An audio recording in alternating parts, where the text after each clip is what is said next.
Hello, Anders, Mind the Shift. It's been a while since I said anything about the practical side of things here on the podcast.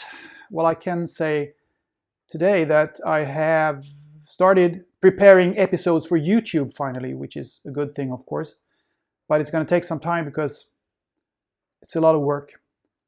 But, I can't help myself. So I thought I was going to say something deep today as well in this video.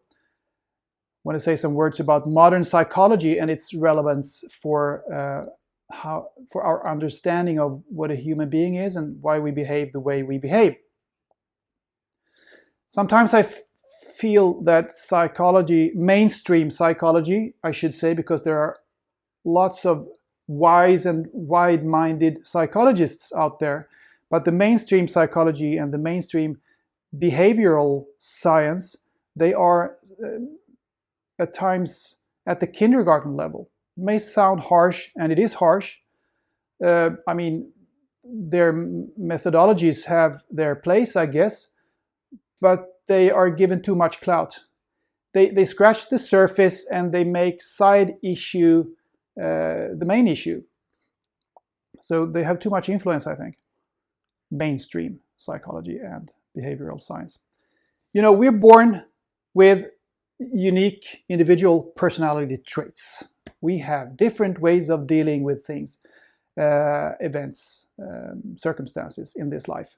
Some of us are inclined towards the emotional side of things, and some of us are inclined more toward the mental side of things, the mental way of viewing things. And the one isn't better than the other. It's just different aspects, different ways of looking at the world and life, different styles, you might say, different perspectives.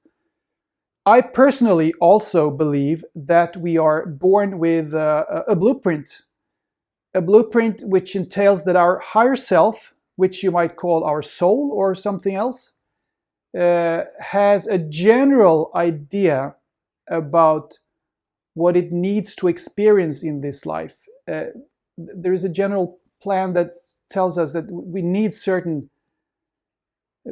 experience certain events and live in certain circumstances in order for us to grow. And some of these experiences may seem nice and some may seem bad from a purely, earthly, three-dimensional viewpoint. This doesn't mean that everything is set in stone, which would be a nightmare. No. We have free will. So this is just a general plan. That's my belief, and I know you can believe what you will about that. And there are so many opinions about it, of course. But people who have some kind of spiritual side to them, they are generally thinking basically the same way, I think. So where do our personality traits come from? Well, if you ask a biologist, they stem from the genes, our DNA. We are taught to believe that this physical inheritance is the sole thing that produces every single property that we have. Also the mental ones and the emotional ones, not only the physical ones, the mental, the emotional, the works, everything, only from this physical inheritance. So when people are asked where they got their adventurous trait from, or the strong empathic drive that has made them dedicate their whole life to charity, or their quietness, or whatever, they point to their families. I must have gotten that from my mother. Or if the parents don't quite, match their personality, they look further back. Oh, I had a grandfather who was such and such, or they point to some uncle, or they go even further back to some distant relative. But the comparisons are mostly fairly vague, I would say, and they often seem actually a bit of a stretch. The truth is that we are all endowed with very, very unique personality traits. We are unique individuals. We all know that, and we can see that every day, but we're so used to it that we don't really often think very deeply about it. Think about this. If every trait were to be passed down the bloodline, straight down the bloodline, wouldn't siblings always be, extremely more similar to one another than two people with no relation, which is often the case. And when psychologists want to explain why people behave the way they do or why they have become what they have become, they point to events and experiences in childhood or adolescence, or to whether people were liked by their father or their mother, or how many older sisters and brothers they had, or how many younger sisters and brothers they had. All kinds of very, practical, hands-on explanations. But everybody who has read or heard a number of such psychological explanations knows that it's possible to, explain opposite traits and get opposite outcomes from the exact same experiences. One person came to hate religion because she was forced to go to Bible school. Another person became deeply religious because she was forced to go to Bible school. And one person became sociable and generous because he grew up in a large family where everyone had to share everything. And another one became suspicious and never seemed to be able to trust his partners because he grew up in a large family where everybody had to compete for everything.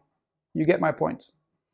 And again, most who have reflected upon these things know that siblings with the same childhood environment, more or less, not exactly of course, but more or less, and the same parents, can end up having very dissimilar personalities, whereas you once in a while meet a complete stranger with a completely different personal history with whom you immediately feel a connection.